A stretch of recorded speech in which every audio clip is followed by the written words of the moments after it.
వెళ్ళాను. అయినా సరే మీరు ఆ టైం అడ్జస్ట్ చేసుకొని ఫస్ట్ మా ఈ విజయోత్సవాన్ని మీతో పంచుకునే అవకాశం ఇచ్చినందుకు కోటి కృతజ్ఞతలు. చాలా రోజుల తర్వాత ట్విట్టరు, ఇన్స్టా, వాట్సప్, ఫేస్బుక్ ఇవన్నీ చాలా అందంగా ఆకర్షణీయంగా కనబడుతున్నాయి. ఇది మాస్ సినిమా కదా, ఓవర్సీస్లో కొంచెం లేట్గా రిపోర్ట్ వస్తుంది అందరూ చూసి ఫ్యామిలీస్. ఎందుకంటే ఓవర్సీస్లో కూడా mid of the week release అయిన సినిమా. జనరల్గా సాటర్డే సండే వీకెండ్స్కి కానీ ఫ్యామిలీస్ అందరూ వచ్చి చూడరు. సో ఒక మాస్ ఎంటర్టైనర్ ఓవర్సీస్లో నాకు ఒక 2-3 డేస్ తర్వాత టాక్ వస్తుంది అనుకున్నాను. బట్ ఈ A to Z అని మేము అంటే ఆబాల గోపాలం చూసే సినిమా అని మొత్తం ఫ్యామిలీ ఎంటర్టైనర్ అని ఏ రకంగా అయితే మేము ఏం చేసామో నిన్న నైట్ అప్పటి నుంచే ఎలాగో నైట్ షోస్ ఇక్కడ లేవు కాబట్టి మార్నింగ్ ఒక 4 నుంచి 5 నుంచి ఆంధ్రాలో షోలు పడ్డాయి. ఇక్కడ 7:30, 7:45 ఇక్కడ షోలు పడ్డాయి. సో ఓకే, ప్రిన్స్ అన్నీ వెళ్ళిపోయి ప్రశాంతంగా ఒక 3-4 గంటలు పడుకొని ఎర్లీ మార్నింగ్ లేద్దాం అనుకున్నాను. బట్ ఓవర్సీస్ యొక్క ఉధృతం నైట్ ట్విట్టర్ నుంచి స్టార్ట్ అయింది. అందుకే అంటున్నా ట్విట్టర్, వాట్సాప్, ఫేస్బుక్ చాలా అందంగా ఆకర్షణీయంగా కనబడుతున్నాయని.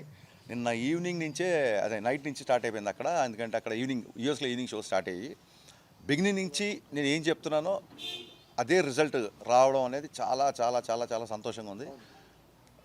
చాలామంది చెప్తున్నారు ఇంత పెద్ద కంటెంట్ పెట్టుకొని మీరు దాచారేంటి, చెప్పలేదేంటి, చెప్తే ఇంకా బాగా బజ్ క్రియేట్ అయ్యేది కదా, ఇంత ఇంత ఇంత సాలిడ్ కంటెంట్ ఉందని మాకు తెలియదు సెకండ్ హాఫ్లో అని చెప్పి అన్నారు. నేను నా సాలిడ్ కంటెంట్ రెడీ చేయడానికి టైం పట్టింది.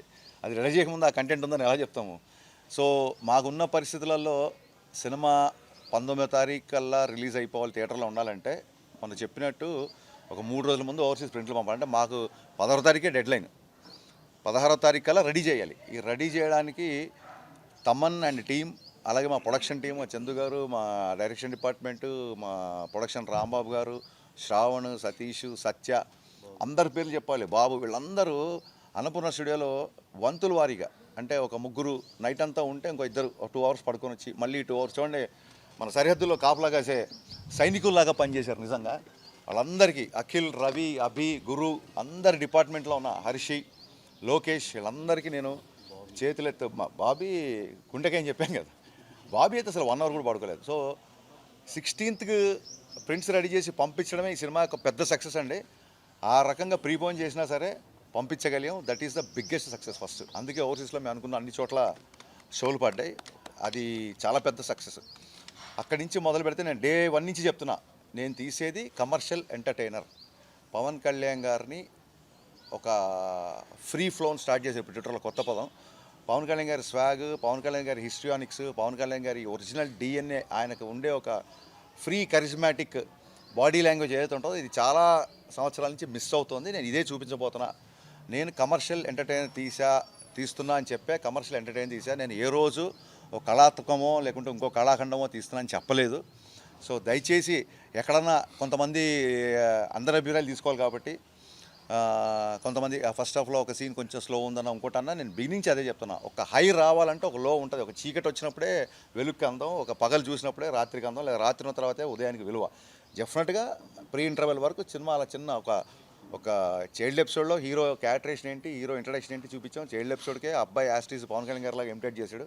చైల్డ్ ఎపిసోడ్ అన్న యాస్టీస్ హీరోని చూసినట్టు ఉందని చెప్పి మెసేజ్ స్టార్ట్ చేశారు అందరూ. అక్కడి నుంచి హీరో ఇంట్రడక్షన్ బద్దలైపోయిందని మీరే అంటున్నారు. అక్కడి నుంచి మొదలు పెడితే ఒక ప్రీ ఇంటర్వెల్కి సినిమా లేస్తుంది కాబట్టి అక్కడి నుంచి సరదాగా వెళుతూ ఆ సరదాలో కూడా బ్రేకప్ అయినంత మాత్రాన జీవితం అయిపోదు. ఈ బ్రేకప్ గురించి 10 మంది ఏం మాట్లాడుకుంటారన్న ఒక విషయం వదిలేసేయండి అన్న ఒక మంచి యూత్కి కావాల్సిన కాన్సెప్ట్ చెప్తూ మంచి డైలాగులతో వెళ్తూ ఒక్కసారి ప్రీ ఇంటర్వెల్ నుంచి అందుకుందంటే వి ఆల్ నో ఇంకా అక్కడి నుంచి సినిమా ఆగదని. క్లైమాక్స్ వరకు అలాగే ఉంది. సో ఎప్పుడైతే పవన్ కళ్యాణ్ గారి హిస్టరీకి చూపిస్తున్నానో కొంతమంది వింటేజ్ పవన్ కళ్యాణ్ కావాలంటారు, కొంతమంది అన్న ఇంకా ఎంతకాలం ఇలాగా ఇంకా కొంచెం కొత్తది అన్న అంటారు.